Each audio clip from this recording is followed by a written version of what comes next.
Hello guys, welcome to science cafe. My name is Yogesh Sharma. कैसे हो आप सभी लोग? हम यहाँ पर अधिगम जो है लर्निंग में अधिगम के सिद्धांतों के बारे में चर्चा कर रहे हैं। लास्ट जो क्लास थी उसमें हमने सोशल लर्निंग थ्योरी के बारे में की, सामाजिक अधिगम का जो सिद्धांत है, क्लासिकल कंडीशनिंग थ्योरी, शास्त्रीय अनुबंधन सिद्धांत के बारे में चर्चा की। आज हम यहाँ पर एक नई थ्योरी के बारे में डिटेल में डिस्कशन करेंगे और उस थ्योरी का नाम है क्रिया प्रसूत अनुबंधन का सिद्धांत, जो कि वीएफ स्किनर के द्वारा जो है कहीं ना कहीं दिया गया है। तो चलिए इस लर्निंग की जो थ्योरी है इसके बारे में डिटेल डिस्कशन करते हैं। यदि आपने अभी तक चैनल को सब्सक्राइब नहीं किया है तो चैनल को सब्सक्राइब कीजिए और अपने दोस्तों को ज्यादा से ज्यादा शेयर कीजिए। तो आज हम एक नई थ्योरी के बारे में जो है डिटेल में डिस्कशन करने जा रहे हैं, वो है क्रिया प्रसूत अनुबंधन का सिद्धांत। क्या? क्रिया प्रसूत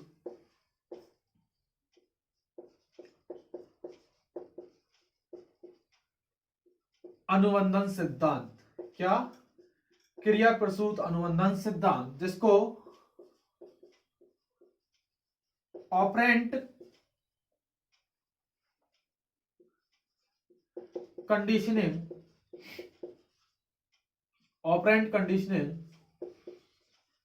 थ्योरी जिसको कहेंगे हम यहाँ पर। ये थ्योरी किसने दी थी? तो हम इस थ्योरी की बात करते हैं तो ये थ्योरी जो है वीएफ स्किनर के द्वारा ये थ्योरी दी गई है, क्रिया प्रसूत अनुबंधन का सिद्धांत, जिसको आप आरएस थ्योरी के नाम से भी जानते हो। क्या? आरएस थ्योरी के नाम से भी जानते हो, अर्थात ऑपरेंट कंडीशनिंग थ्योरी, क्रिया प्रसूत अनुबंधन का सिद्धांत, जो कि बीएफ स्किनर के द्वारा दिया गया है। 1938 में यह सिद्धांत दिया गया। यहां पर इन्होंने अपने जो एक्सपेरिमेंट है वो चूहे व कबूतरों पर किए। किस पर? चूहे और कबूतरों पर इन्होंने अपने एक्सपेरिमेंट किए। मैं यहां पर बीएफ स्किनर के बारे में बात करूं तो एक ये बिहेवियरिस्ट थ्योरिस्ट है, व्यवहारवादी विचारक है। व्यवहारवादी या इनको मौलिक व्यवहारवादी विचारक आप कह सकते हो। किसको? बीएफ स्किनर को। कौन सा सिद्धांत दिया है? क्रिया प्रसूत अनुबंधन का सिद्धांत, आरएस थ्योरी जिसको हम कहते हैं। एक्सपेरिमेंट जो किए हैं वो चूहे और कबूतरों पर किए हैं। यदि मैं इसके सिद्धांत की अन्य नाम की बात करूं तो इसको टाइप आर सिद्धांत भी यहां पर कहा गया है। टाइप आर थ्योरी जिसको कहा गया है, क्योंकि कहीं ना कहीं इनके सिद्धांत में रेस्पॉन्स की जो है बहुत ज्यादा बात की गई है। किसकी? रेस्पॉन्स की बहुत ज्यादा बात की गई है, अर्थात रेस्पॉन्स करने के बाद ही आपको यहां पर स्टिमुलस देखने को मिलता है। थॉर्नडाइक की थ्योरी का इफेक्ट यहां पर देखा जा रहा है, क्योंकि थॉर्नडाइक जो है वो पहले स्टिमुलस की बात करते हैं, देन रेस्पॉन्स की बात करते हैं। लेकिन यहां पर बिल्कुल अपोजिट है। ये कहते हैं, स्किनर कहते हैं कि जब भी कोई जीव जो है वो यदि रेस्पॉन्स करेगा तो ऑब्वियस सी बात है कि यहाँ पर स्टिमुलस जो है उसको कहीं ना कहीं दिखाई देगा। तो ये कुछ बात करेंगे इनके अभी एक्सपेरिमेंट की। तो इतना आपको याद रखना है, आरएस थ्योरी यदि करके क्वेश्चन पूछा जाता है तो बीएफ स्किनर का है। ऑपरेंट कंडीशनिंग थ्योरी, क्रिया प्रसूत अनुबंधन का सिद्धांत भी इन्हीं का है। और आपको एक नए नाम से भी पूछा जाता है, टाइप आर थ्योरी, क्योंकि इन्होंने रेस्पॉन्स पर जो है बहुत ज्यादा फोकस किया है, इसलिए रेस्पॉन्स थ्योरी भी जिसको हम कह सकते हैं। एक्सपेरिमेंट जो हुए हैं चूहे और कबूतरों पर हुए हैं, एक बिहेवियरिस्ट साइकोलॉजी के व्यवहारवादी विचारक हैं, जिनको हम मौलिक व्यवहारवादी विचारक भी इनको हम कह सकते हैं। ठीक है, तो इतना समझ में आ गया। अच्छा, इनके अन्य नामों की आप बात कर रहे हैं, और नाम इसको आप सक्रिय क्रिया सिद्धांत के नाम से भी जानते हो। क्या? सक्रिय क्रिया सिद्धांत के नाम से भी यह सिद्धांत जो है जाना जाता है। मेनली नाम आपको याद रखना है, आरएस थ्योरी, टाइप आर सिद्धांत, सक्रिय क्रिया सिद्धांत, और मेन जो है ऑपरेंट कंडीशनिंग थ्योरी, क्रिया प्रसूत अनुबंधन का सिद्धांत। जैसा कि नाम से पता चल रहा है, क्रिया, कोई रेस्पॉन्स होगा, कोई अनुक्रिया होगी, तभी स्टिमुलस जो है यहाँ पर देखने को मिलेगा। कहीं ना कहीं कंडीशनिंग की बात भी यहाँ पर की गई है, अनुबंधन को जो है यहाँ पर काम में लिया गया है। यदि आपसे पूछा जाए अनुबंधन के जनक पावलोव है, क्या? फादर ऑफ कंडीशनिंग, तो पावलोव को अनुबंधन का जनक कहा गया है, क्योंकि कहीं ना कहीं अनुबंधन की जो बात है वो पावलोव के द्वारा की गई है। यहाँ पर स्किनर ने भी इन पावलोव का जो अनुबंधन है, कंडीशनिंग जो है उसको कहीं ना कहीं अप्लाई किया है। कहीं ना कहीं ये थॉर्नडाइक से भी प्रभावित है, क्योंकि थॉर्नडाइक जो है वो एसआर थ्योरी देते हैं, ये आरएस थ्योरी देते हैं। हमने बात की थी क्लासिकल कंडीशनिंग थ्योरी, यहाँ पर हमने सीआर की बात की है, अर्थात पहले कंडीशनिंग और फिर रेस्पॉन्स। डिटेल में पढ़ेंगे इसको, तो इतना आपको समझ में आ गया होगा। अब हम यहाँ पर इनके एक्सपेरिमेंट की बात करते हैं कि इनका जो एक्सपेरिमेंट था ये क्या था। ठीक है, इतनी चीज आपको समझ में आ गई होगी। अब देखो यहाँ पर ये एक्सपेरिमेंट क्या है इनका। जो स्किनर जो है, वीएफ स्किनर जिनको हम कह रहे हैं, इन्होंने चूहे और कबूतरों पर जो है अपने एक्सपेरिमेंट किए हैं। इन्होंने एक स्किनर बॉक्स का कहीं ना कहीं क्या किया है, यूज किया है। क्या? Skinner box. ठीक है, अब क्या है, इस स्किनर बॉक्स में एक लीवर लगा हुआ है कहीं पर, ये मान लीजिए आप, जैसे कि ये लीवर है। ठीक है, यहां पर कोई भी चूहा वगैरह, कबूतर वगैरह कोई बैठा हुआ है। अब होता क्या है कि जैसे ही ये चूहा या कबूतर जो है वो जैसे ही लीवर को प्रेस करता है, तो लीवर के प्रेस करते ही खटकी आवाज आती है, और ये खटकी आवाज आते ही यहां पर जो है इसको सामने जो है क्या मिलता है, भोजन मिलता है। क्या मिलता है? भोजन। ठीक है, जो कि यहां पर क्या है, एक प्रकार का स्टिम्युलस है। क्या है? स्टिम्युलस। बात आ रही समझ में?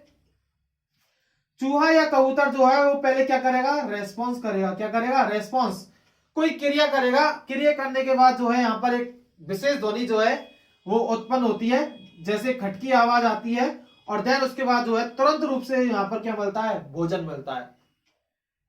कहने का मतलब यह है कि कोई चूहा है, उस चूहे को, ये जो पूरा बॉक्स है इसमें कोई भी ध्वनि नहीं होती है, केवल वही ध्वनि आएगी जो उस लीवर से संबंधित है। यहीं पर लीवर रखा हुआ है। अब जैसे ही उस चूहे या कबूतर का जो पैर है वो किस पर पड़ता है, लीवर पर पड़ता है, या कबूतर अपनी चोंच मारता है जैसे ही लीवर पर, तो लीवर का बटन प्रेस होता है, और जैसे ही बटन प्रेस होता है तो कबूतर को क्या मिलता है, दाना मिलता है, चूहे को, कबूतरों में भोजन मिलता है। तो ये यहां पर स्टिम्युलस है। ठीक है, पहले रेस्पॉन्स किया जा रहा है एक्सपेरिमेंट में, देन उसके बाद क्या क्या मिल रहा है, स्टिम्युलस मिल रहा है, इसलिए बोला जा रहा है आरएस थ्योरी। क्या बोला जा रहा है? RS theory. एक्सपेरिमेंट समझ में आया? यहां पर हम कबूतर के एक्सपेरिमेंट की मैं बात करूं तो कबूतर यहां पर ऐसे ही उन्होंने स्किनर बॉक्स का यूज किया है, और स्किनर बॉक्स में उन्होंने कबूतर जो है उसका जो सिर है उसको दाईं तरफ जो है उसको मुड़ाया गया है, अर्थात दाईं तरफ जैसे ही वो चोंच मारता है वहां पर उसको, लीवर है दाईं तरफ, और दाईं तरफ जैसे ही चोंच मारता है तो उसको भोजन मिलता है। ऑब्वियस सी बात है कि जब दाईं तरफ ही भोजन मिलता है तो कबूतर जो है ये प्रोसेस जो है दाईं तरफ ही करने लगता है, अर्थात उसका क्या हो गया है, कंडीशनिंग हो गई है। जैसे ही वो दाईं तरफ अपनी चोंच मारता है तो उसको वहां पर लीवर प्रेस होता है और उसको दाना जो है मिलता है। तो यहां पर ऐसी बात की गई है, आपको याद रखना है कि पहले रेस्पॉन्स हो रहा है। क्या हो रहा है? रेस्पॉन्स। जैसे ही लीवर का बटन प्रेस होगा, तो लीवर का बटन जैसे ही प्रेस होता है तो क्या मिलता है, स्टिम्युलस, अर्थात भोजन हमें यहां पर मिलता है। ये एक्सपेरिमेंट आपको समझ में आ गया? आ गया होगा समझ में? तो यहां पर पहले रेस्पॉन्स की बात की गई है, देन उसके बाद जो है स्टिम्युलस यहां पर हमको देखने को मिला है, अर्थात पहले ऑपरेंट कंडीशनिंग जिसको हम कह रहे हैं, क्रिया प्रसूत, अर्थात क्रिया के द्वारा क्या किया जा रहा है, कंडीशनिंग की जा रही है, इसलिए इसको क्या बोलते हैं, क्रिया प्रसूत अनुबंधन का सिद्धांत हम यहां पर कह रहे हैं। लिख देता हूं, मिट गया है। ऑपरेंट कंडीशनिंग थ्योरी जिसको हम कह रहे हैं यहां पर। ठीक है, बात आई समझ में? इन्होंने ये जो एक्सपेरिमेंट है ये अपने ये एक पुस्तक है, बिहेवियर ऑफ ऑर्गेनिज्म। क्या? बिहेवियर ऑफ ऑर्गेनिज्म में इन्होंने ये जो थ्योरी है कहीं ना कहीं प्रस्तुत की है। कई बार क्वेश्चन जो है पूछ लिया जाता है कि इनकी किस पुस्तक में एक्सपेरिमेंट देखने को मिला है। इतनी बात आपको समझ में आ गई? अब देखिए आगे चलते हैं। इसमें यहां पर स्किनर ने सिद्धांत को प्रस्तुत करते समय, क्या स्किनर जो है इन्होंने सिद्धांत को प्रस्तुत करते समय दो तरीके के व्यवहार की बात की है। क्या व्यवहार जो है, क्योंकि व्यवहारवादी विचारक हैं कौन, स्किनर, तो स्किनर ने यहां पर दो तरीके के व्यवहार की बात की है, उस व्यवहार के बारे में हम बात करेंगे। इन्होंने कहा है कि भाई व्यवहार जो है मतलब ज्ञात उद्दीपक के प्रति क्या, ज्ञात उद्दीपक के प्रति अनैच्छिक व्यवहार जो है, उस अनैच्छिक व्यवहार को इन्होंने यहां पर इलिसिटेड कहा है। क्या कहा है? इलिसिटेड। क्या, देखो समझो इसको।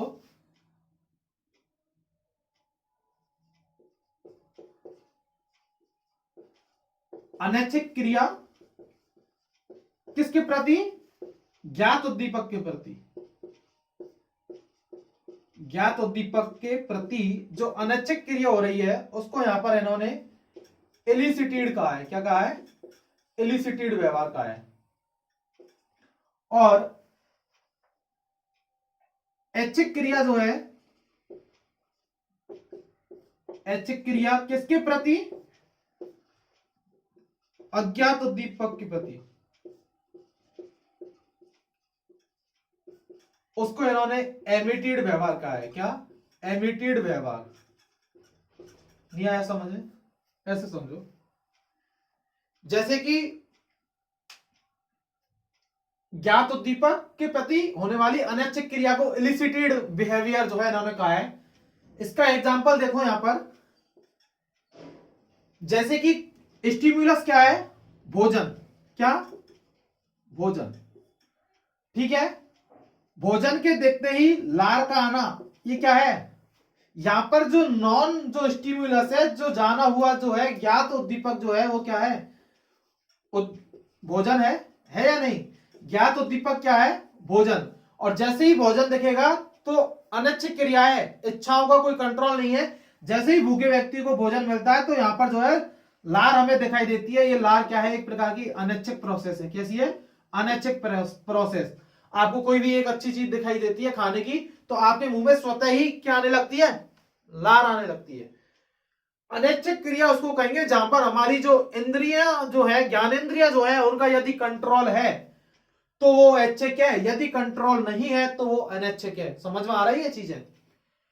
जैसे ही भूखे व्यक्ति को कोई भोजन दिखाई देगा तो वहां पर स्वतः ही लार आने लगेगी। ये एक प्रकार की अनैच्छिक प्रोसेस है, अनैच्छिक क्रिया है जिस पर हमारा कोई कंट्रोल नहीं होता है। और ये हमेशा ज्ञात उद्दीपक के प्रति होती है। कैसी होती है?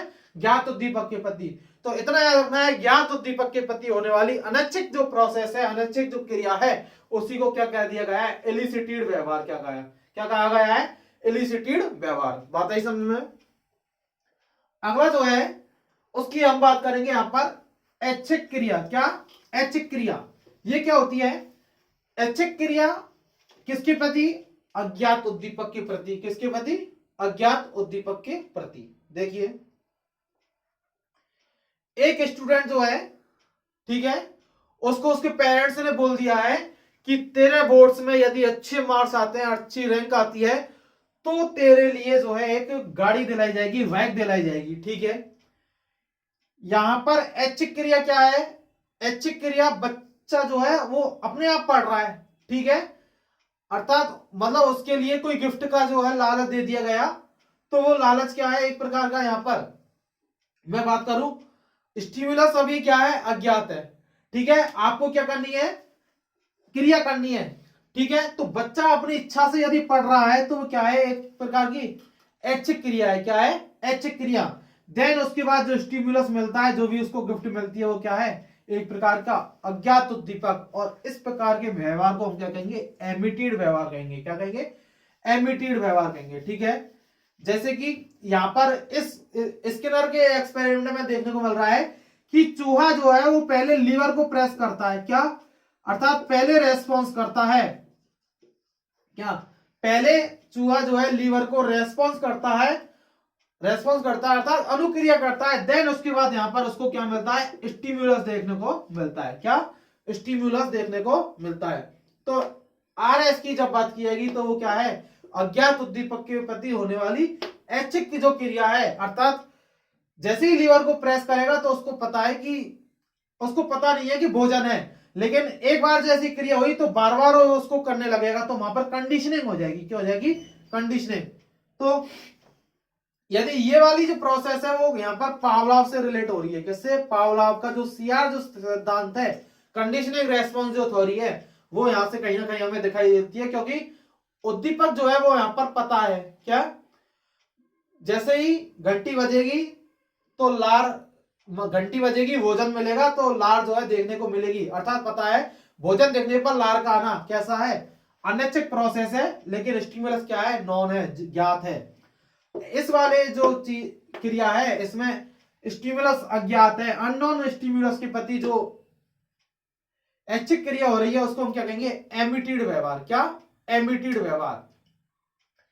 एक बालक जो है बिना एग्जाम के ही, क्या, बिना एग्जाम के ही क्या कर रहा है, अपनी इच्छा से जो है पढ़ रहा है, तो ये क्या है इसका ऐच्छिक व्यवहार। उद्दीपक जो है जैसे ही एग्जाम आएगी तो वो उसके लिए क्या हो जाएगा, स्टिम्युलस हो जाएगा। क्या हो जाएगा, स्टिम्युलस हो जाएगा। और इस प्रकार के व्यवहार को हम क्या कहेंगे, एमिटिड व्यवहार कहेंगे। क्या कहेंगे, एमिटिड व्यवहार कहेंगे। दोनों ही चीजें आपको समझ में आई होंगी, नहीं आई, आ गई होंगी, ठीक है। तो ये इस B.F. स्किनर ने यहाँ पर दो तरीके के व्यवहार की कहीं ना कहीं क्या की है, बात की है, जिसको आप इलिसिटेड व्यवहार और एमिटेड व्यवहार जिसको हम कहते हैं, दो तरीके के व्यवहार की यहां पर बात की गई है, ठीक है। बिना उद्दीपक के यदि व्यवहार प्रदर्शित किया रहा है, कोई स्टिमुलस नहीं है सामने, लेकिन फिर भी रेस्पॉन्स हो रहा है, फिर भी अनुक्रिया यदि देखने को मिल रही है, तो वो एक प्रकार का एमिटेड व्यवहार है। कैसा व्यवहार है, एमिटेड व्यवहार। याद रखना सभी को। अब यहां पर हम बात करेंगे, जब हो रहा है तो रेस्पॉन्स करते टाइम जो है पुनर्वलन की बात की गई है, रीइंफोर्समेंट की बात की गई है यहां पर। और ये जो रीइंफोर्समेंट है वो मेनली जो है वो टू टाइप्स का है। कितने टाइप्स का, दो तरीके के जो है व्यवहार, सॉरी, पुनर्वलन की यहां पर बात की गई है। मैं लिखता हूं यहां पर रीइंफोर्समेंट, रीइंफोर्समेंट की यहां पर बात की गई है। और ये कितने टाइप का है, मेनली टू टाइप, ठीक है। जिसकी हम बात कर रहे हैं यहां पर, ये जो रीइंफोर्समेंट जो है, पुनर्वलन जो है, वो पॉजिटिव और नेगेटिव, नेगेटिव पॉजिटिव रीइंफोर्समेंट कब होगा, नेगेटिव रीइंफोर्समेंट कब होगा। दो प्रकार का जो पुनर्वलन है उसकी हम यहां पर बात कर रहे हैं। अच्छे मार्क्स आने पर पुरस्कार देना, क्या, एक बालक के अच्छे मार्क्स गेन करने पर उसको पुरस्कार देना, शाबाशी देना, क्या है, पॉजिटिव रीइंफोर्समेंट है, जिससे कि बच्चा जो है और ज्यादा मेहनत करेगा आगे पढ़ने के लिए। तो ये एक प्रकार का पॉजिटिव रीइंफोर्समेंट है। नेगेटिव रीइंफोर्समेंट की मैं बात करूं, बच्चे को दंड देना, ये एक प्रकार का नेगेटिव रीइंफोर्समेंट है, दंड देना, जिससे कि क्या उत्पन्न होता है, भय उत्पन्न होता है। क्या उत्पन्न होता है, भय उत्पन्न होता है। और भय के कारण जो है फिर वहां पर लर्निंग नहीं होगी, सीखना नहीं होगा, ठीक है। तो ये एक प्रकार का नेगेटिव नेगेटिव रीइंफोर्समेंट है। दंड जो है इसको हमारे आरटी में राइट टू एजुकेशन जो है यहां पर धारा नंबर 17, क्या, धारा नंबर 17 के तहत राइट टू एजुकेशन में यहां पर दंड को जो है कानूनी अपराध जो है माना गया है। अर्थात आप वर्तमान युग की मैं बात करूं तो किसी भी स्टूडेंट को आप दंडित नहीं कर सकते, क्योंकि राइट टू एजुकेशन की धारा जो 17 है वो यहां पर इस चीज का क्या करती है, विरोध करती है। किसी भी बच्चे को आप दंडित नहीं कर सकते, ठीक है। तो आपने देखा होगा कि आज की जो विद्यालय प्रणाली है वहां पर आपको डंडे वगैरह कम देखने को मिलते हैं, ठीक है।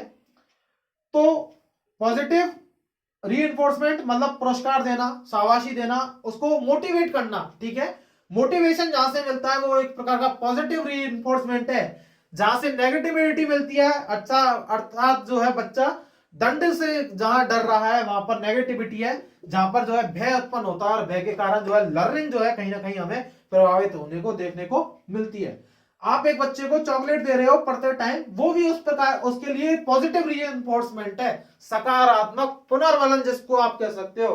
अर्थात वो हर रीइंफोर्समेंट जहां पर उस बच्चे को मोटिवेशन जो है वो कहीं ना कहीं उस बच्चे के लिए है। मोटिवेशन आप बच्चे को दे रहे हो तो वो पॉजिटिव के साथ जुड़ता है। किसके साथ जुड़ता है, पॉजिटिव के साथ। नेगेटिविटी जहां पर है, दंड है, उसको डराया जा रहा है, तो वो सारी चीज नेगेटिव रीइंफोर्समेंट से कहीं ना कहीं कनेक्ट होती है। तो यहां पर दो तरीके के रीइंफोर्समेंट की बात की गई है, पॉजिटिव और नेगेटिव। समझ में आ गया होगा, आई हो। समझ में ना आए तो भाई बोल देना, ठीक है। हम कुछ टाइप्स की और बात करेंगे डिटेल में रीइंफोर्समेंट के बारे में ही। ये तो मैंने मेनली समझाया आपको 2 टाइप्स, ठीक है। और समझिए रीइंफोर्समेंट को यहां पर, एक है सतत पुनर्बलन। क्या? सतत पुनर्बलन, जिसको आप कंटिन्यू रीइंफोर्समेंट भी कह सकते हो, ठीक है। छोटे बच्चों में देखा जाता है, छोटे बच्चों को आप पढ़ाओगे तो वहां पर आपको लगातार रूप से जो है कंटिन्यू रूप से रीइंफोर्समेंट देना पड़ेगा। जैसे समझो कि एक छोटी क्लास का बच्चा है, आप उसको कुछ सिखा रहे हो, एनआर वगैरह कुछ सिखा रहे हो, वर्णमाला का ज्ञान उसे दे रहे हो, तो जैसे ही बच्चे को छुट्टी होती है तो वो, आपने उसको एक दिन चॉकलेट दी, सेकेंड डे वो चॉकलेट की डिमांड करता है, उसको चॉकलेट रोजाना देनी पड़ती है। ये उसके लिए क्या है? कंटिन्यू रीइंफोर्समेंट है, पुनर्मलन है। उस एक चॉकलेट की वजह से बच्चा जो है अगले डे के लिए कुछ ना कुछ आपको याद करके सुनाता है, ठीक है। समझ में आ रहा है? तो कंटिन्यू रीइंफोर्समेंट जो है वो छोटे बच्चों में बहुत ज्यादा देखने को मिलता है। इसको हम क्या कहते हैं? सतत पुनर्वलन कहते हैं। क्या कहते हैं? सतत पुनर्वलन कहते हैं। अगला जो है वो है निश्चित अंतराल पुनर्वलन। निश्चित अंतराल पुनर्वलन, निश्चित अंतराल पुनर्वलन, इसको देखो कैसे समझेंगे।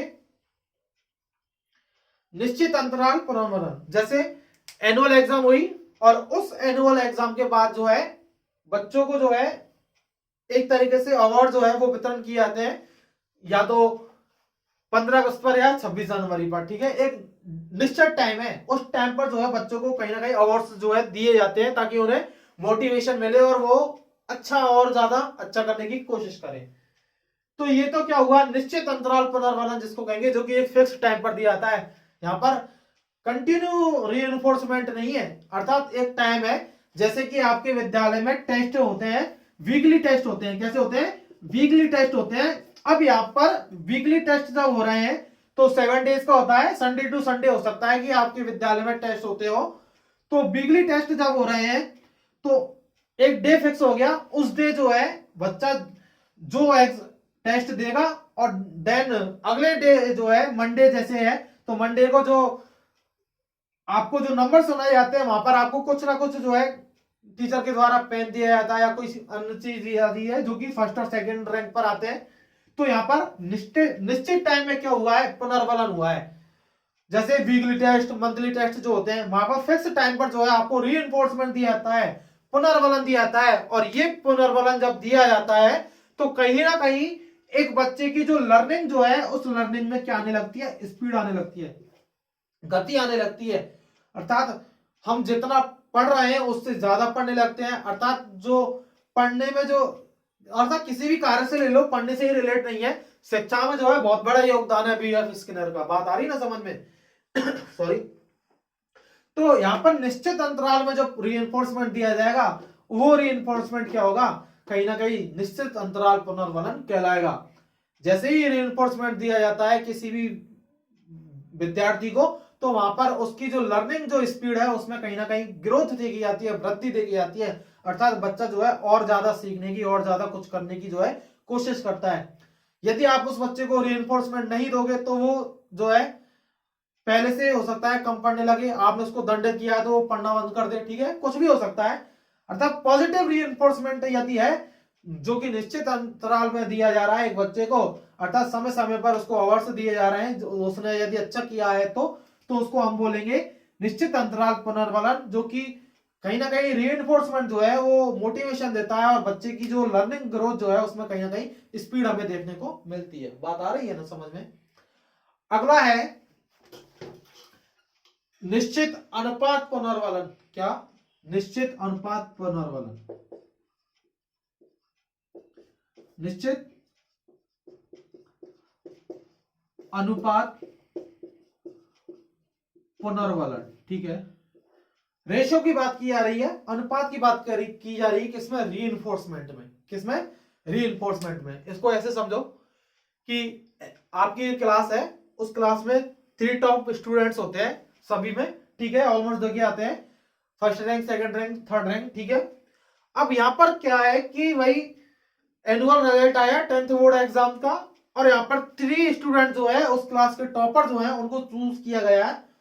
अब जैसे ही उनको एनुअल रूप से जब भी मतलब उनको अवार्ड दिए जाएंगे 26 जनवरी या 15 अगस्त पर, क्योंकि एग्जाम्स के रहने के बाद 15 अगस्त का ही मौका होता है, तो जैसे ही उनको दिए जाएंगे अवार्ड्स, माना कि एकेडमी की तरफ से दिए जा रहे हैं, स्कूल की तरफ से दिए जा रहे हैं, या अच्छी रैंक यदि गेन किया डिस्ट्रिक्ट लेवल पर दिए जा रहे हैं, तो अब होता क्या है कि यदि तीनों जो स्टूडेंट हैं उनको उनकी रैंक के हिसाब से यदि अवार्ड दिया जा रहा है, अर्थात जिसने फर्स्ट रैंक गेन किया उसको कुछ अलग अवार्ड है, सेकंड रैंक वाले को उससे कम थोड़ा है, और थर्ड रैंक वाले को उससे कम है। अर्थात यहाँ पर जो रीइंफोर्समेंट का जो रेशियो है वो यदि रैंक के हिसाब से यदि दिया जा रहा है तो वो क्या कहलाएगा, निश्चित अनुपात का पुनर्बलन। यदि तीनों ही रैंकर्स को एक जैसी रीइंफोर्समेंट दी जा रही है तो वहां पर फर्स्ट रैंक वाला जो स्टूडेंट है उसके मन में कहीं ना कहीं आता है कि मैंने इतना अच्छा किया है लेकिन मुझको फिर भी जो है अच्छा जो अवार्ड है वो यहां पर देखने को नहीं मिला। ठीक है, तो यदि सभी स्टूडेंट्स को जो कि 3 टॉपर्स है यदि उनको समान रूप से यदि एक जैसा रीइंफोर्समेंट यदि होगा तो जो फर्स्ट रैंक जो स्टूडेंट है उसके मन में कहीं ना कहीं ये आता है कि भाई सभी को एक जैसा दिया गया है यहाँ पर। ठीक है, तो कहीं ना कहीं इस बच्चे के मोटिवेशन में जो है थोड़ी क्या देखी जाती है, कमी मिलती है। यदि हाँ इसको अपना बेस्ट अवार्ड मिलता है तो ये कहीं ना कहीं ओवर मोटिवेट जो है वो देखने को हमें मिलता है, अर्थात बहुत ज्यादा अति अति उत्साहित जिसको हम कह सकते हैं, अर्थात बहुत ज्यादा एक्साइटेड होता है ये। तो यदि आपके जो रेस्पॉन्स के आधार पर यदि आपको रीइंफोर्समेंट यदि दिया जा रहा है तो उसको हम निश्चित अनुपात पुनर्बलन कहेंगे, इतना समझो। ठीक है, और लास्ट जो है रीइंफोर्समेंट उसको हम यहां पर कहते हैं परिवर्तनशील पुनर्बलन। क्या, चेंजेबल, परिवर्तनशील परिवर्तनशील पुनर्बलन। क्या, परिवर्तनशील पुनर्बलन, ये क्या होता है? जैसे एक बालक है उसको आप पुनर्बलन जो है उसका रीइंफोर्समेंट जो है उसमें आप चेंज कर रहे हो, परिवर्तन कर रहे हो। जैसे कि मंथली टेस्ट हुआ उसमें आपने बच्चों के लिए कुछ अलग अवार्ड दिए, ठीक है, अलग चीजें दी। आपका जो सेकेंड मंथली एग्जाम जो हुआ, टेस्ट जो हुआ स्कूल में, उसमें आपने बच्चों के लिए रीइंफोर्समेंट चेंज किया। क्या किया? रीइंफोर्समेंट चेंज किया। जैसे कि कोई स्टूडेंट 10th क्लास में जो है उसको साइकिल दी गई, अब यहां पर उस बच्चे के लिए 10th क्लास में जो है उसके लिए रीइंफोर्समेंट चेंज किया गया है, उसके लिए बोला गया है कि तुझे कंप्यूटर दिया जाएगा यदि अच्छे मार्क्स आए तो। रीइंफोर्समेंट चेंज हुआ, रीइंफोर्समेंट चेंज होगा तो क्या होगा, बच्चे की जो डिजायर है, जो इच्छाएं हैं वो भी कहीं ना कहीं चेंज होंगी, और बच्चे का जो मोटिवेशन जो है वो क्या होगा, इंक्रीज होगा। क्या होगा? बच्चे का मोटिवेशन इंक्रीज होगा, उसकी जो लर्निंग जो स्पीड है उसमें कहीं ना कहीं हमें ग्रोथ देखने को यहां पर मिलेगी। बात आ रही है ना समझ में? तो परिवर्तन, रीइंफोर्समेंट का जो है चेंजेबल होना भी बहुत ज्यादा आवश्यक है। तो ये हमने यहाँ पर कुछ 4 प्रकार के पुनर्बलन जो है, रीइंफोर्समेंट जो है, यहाँ पर उनके बारे में डिटेल में डिस्कशन किया है। आपको समझ में आ रहा होगा, 1 by 1 हमने यहाँ पर बारी बारी से सभी के बारे में डिटेल में बात की है। अब जो है हमें देखने को मिलता है वो है एक चीज की और यहां पर बात की गई है जिसको हम कहते हैं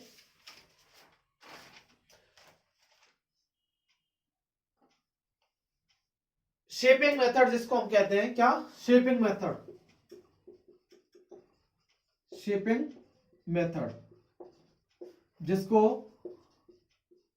सक्सेसिव मेथड भी आप कहते हो। क्या? सक्सेसिव मेथड, ये क्या होता है? जिसका हिंदी नाम में यदि बात करूं तो क्रमिक सन्निकटन विधि। क्या? क्रमिक सन्निकटन विधि जिसको हम कहते हैं। ठीक है क्या है शेपिंग मेथड? देखो क्या है, ठीक है, देखो यहां पर आपको कोई रीइंफोर्समेंट दिया जा रहा है और उसी रीइंफोर्समेंट के आधार पर आपका जो टारगेट है वो टारगेट जो है वो फिक्स हो रहा है, और उसी टारगेट के हिसाब से आप बिहेवियर जो है वो शो करते हो। नहीं आई बात समझ में? जैसे कि शेपिंग मेथड देखो क्या होता है, आप जो है किसी भी कंपटीशन की तैयारी कर रहे हो, ठीक है, आपका एम है टीचर बनना, ठीक है, टीचर बनना आपका एम है, तो ये आपके लिए क्या है, यहां पर एक प्रकार का आपका टारगेट है, लक्ष्य है, ठीक है। रीइंफोर्समेंट क्या है, पुनर्वालन क्या है, अच्छा दहेज आएगा आपकी शादी में, ये आपका रीइंफोर्समेंट हो सकता है, कई लोगों का हो सकता है। तो यदि आपको रीइंफोर्समेंट दिया जा रहा है किसके लिए, टारगेट के लिए, तो आप उसी टारगेट के हिसाब से क्या करोगे, बिहेवियर प्रदर्शित करोगे, अर्थात अपना जो बिहेवियर है उसको शो करोगे। इसी को हम क्या बोलते हैं, शेपिंग मेथड बोलते हैं। क्या बोलते हैं, शेपिंग मेथड, या जिसको आप सक्सेसिव मेथड भी कह सकते हैं, ठीक है। तो मैं यहां पर लिख देता हूं, मैं यहां पर लिख देता हूं कि व्यक्ति का जो व्यवहार है, क्या, व्यक्ति का व्यवहार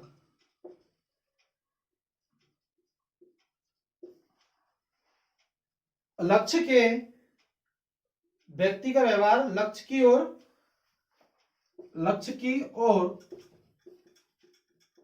पुनर्वालन के आधार पर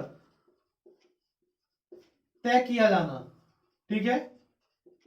अर्थात जैसा उसका रीइंफोर्समेंट है वैसा ही उसका क्या होगा, टारगेट होगा, ठीक है। ये क्या कहलाता है, शेपिंग मेथड कहलाता है। क्या कहलाता है, शेपिंग मेथड। मतलब आपको जितना अच्छा रीइंफोर्समेंट मिलेगा आपका टारगेट उतना अच्छा होगा, और आपका जो बिहेवियर जो है वो बिहेवियर उसी टारगेट के अनुसार क्या होता है, चेंज होता है।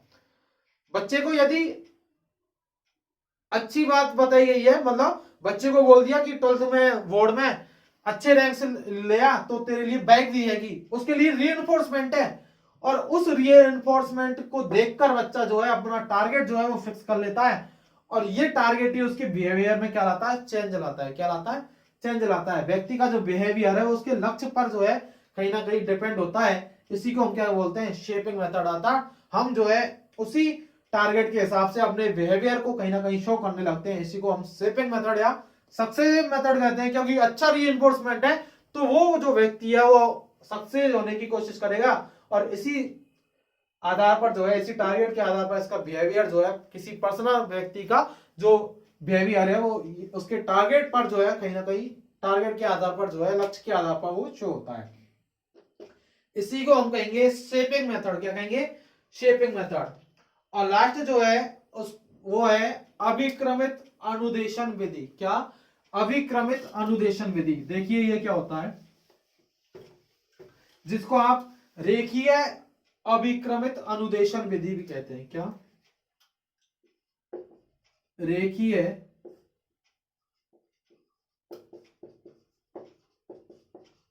अभिक्रमित अनुदेशन विधि, ये क्या होती है, रेखीय अभिक्रमित अनुदेशन विधि जो है वो बीएफ स्किनर ने दी है। किसने, वीएफ स्किनर ने दी है। शिक्षा में मैं बता रहा हूं ना, इनका कहीं ना कहीं बहुत ज्यादा रोल है। क्या, शिक्षा में इनकी जो विधियां हैं, ये विधियां, इनकी विधियां जो है शिक्षा में कहीं ना कहीं चलती हैं, जिसको लीनियर जो है कहा गया है, रेखीय अभिक्रमित अनुदेशन विधि जिसको हम कहते हैं।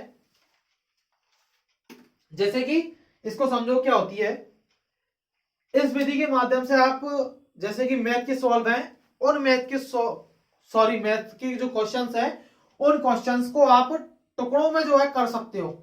किस विधि से, रेखीय अभिक्रमित अनुदेशन विधि से, ठीक है। रेखीय अभिक्रमित अनुदेशन विधि से आप जो है यहां पर आपका जो कोई सवाल है उस सवाल को आप छोटे छोटे खंडों में तोड़कर कर सकते हो। कोई एक पैराग्राफ है इंग्लिश का, आपको याद करना है, तो आप उस पैराग्राफ को 3-4 खंडों में तोड़ तोड़कर जो है उस पैराग्राफ को आप याद कर सकते हो। मेनली मैथ्स में जो है ये विधि बहुत ज्यादा यूज की जाती है मैथ सब्जेक्ट में, क्योंकि स्टेप वाइज जो है वहां पर जो है क्वेश्चन सॉल्व करने होते हैं। अर्थात आप एक क्वेश्चन को जो है कई कई स्टेज में जो है कर सकते हो, अलग अलग टाइप से कर सकते हो, तो वो यहाँ पर रेखीय अभिक्रमित अनुदेशन विधि से जुड़ता है।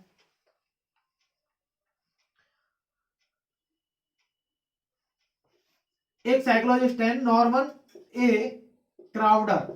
क्या, नॉर्मन ए क्राउडर एक साइकोलॉजिस्ट है, इन्होंने इसी अभिक्रमित अनुदेशन विधि के शाखीय प्रकार की जो है यहां पर बात की है, अर्थात ब्रांचेज की यहां पर बात की है। ब्रांचेज, शाखीय अभिक्रमित अनुदेशन विधि की बात किसने की है, नॉर्मन ए क्राउडर ने। कई बार एग्जाम में क्वेश्चन पूछा जाता है, इसलिए आपको याद रखना है। रेखीय अभिगमित अनुदेशन की बात किसने की है? वीएफ स्किनर ने, ये आपको याद रखना है, ठीक है।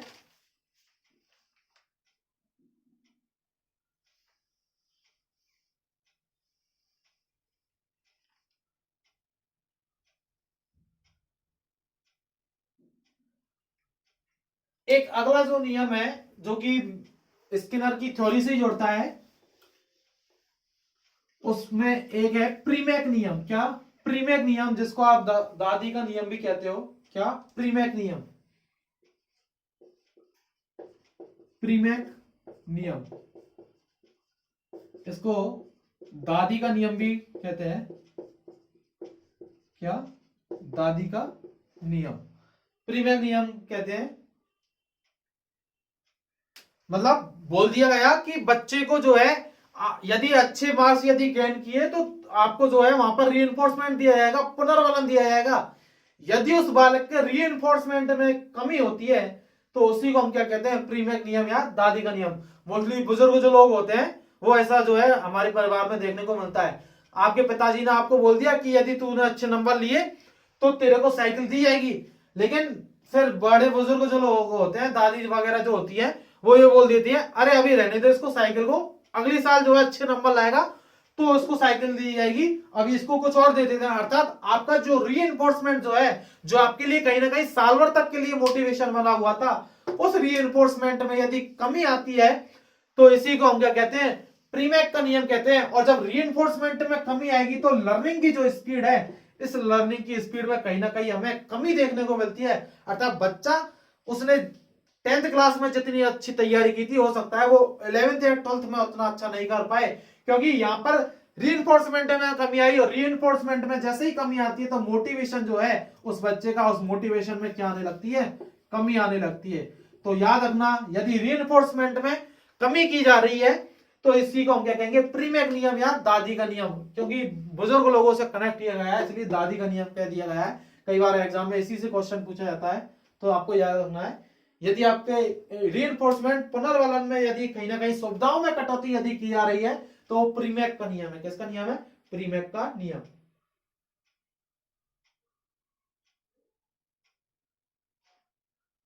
ठीक है, बात आई समझ में? एक और है इसमें टोकन इकोनॉमी। क्या? टोकन इकोनॉमी, जिसको हम कहते हैं, हम यहां पर एक एक टर्म की बात कर रहे हैं क्योंकि यहीं से जो है क्वेश्चन बार बार एग्जाम्स में पूछे जाते हैं। टोकन इकोनॉमी, टोकन इकोनॉमी, ठीक है।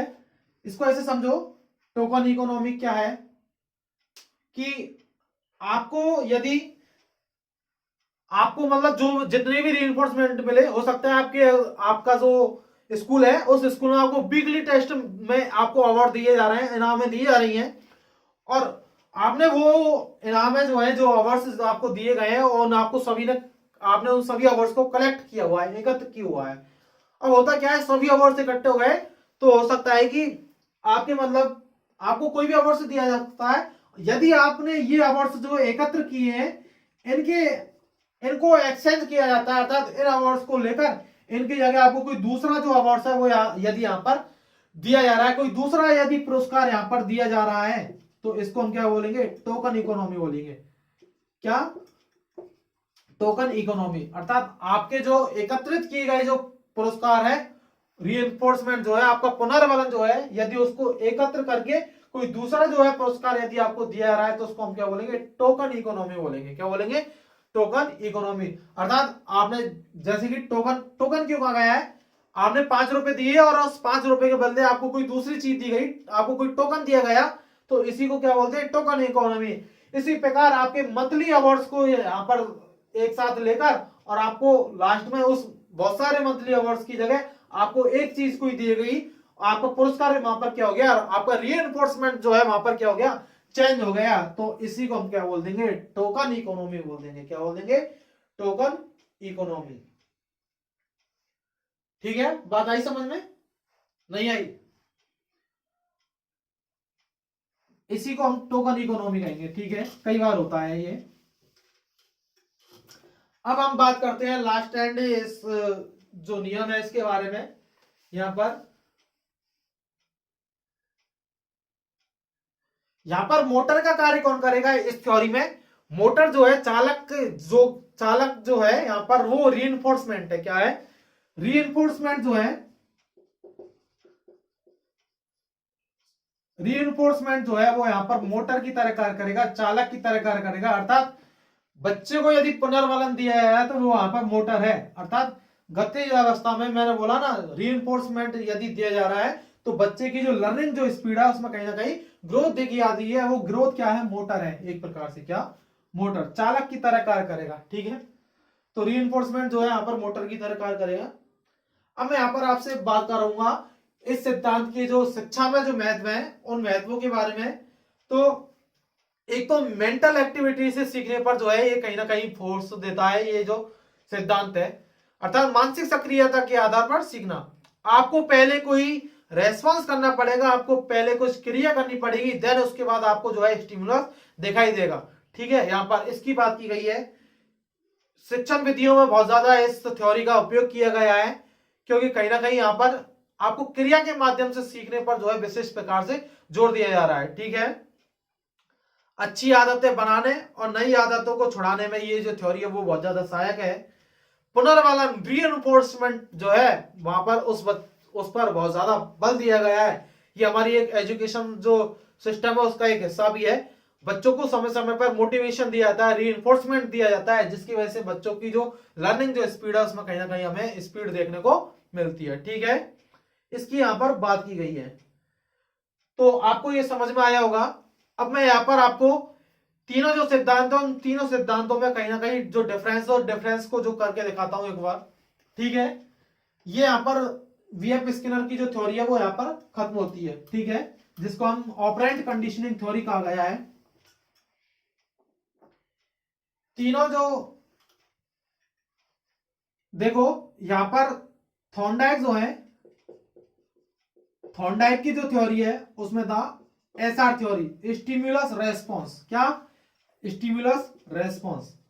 पावलोव जो है वो कहते हैं सीआर थ्योरी, कंडीशनिंग रेस्पॉन्स की बात करते हैं। और यहां पर स्किनर जो है वो आरएस थ्योरी की बात करते हैं, अर्थात रेस्पॉन्स स्टिमुलस थ्योरी, जिसको हम कहेंगे ऑपरेंट कंडीशनिंग थ्योरी का ही अगला नाम है।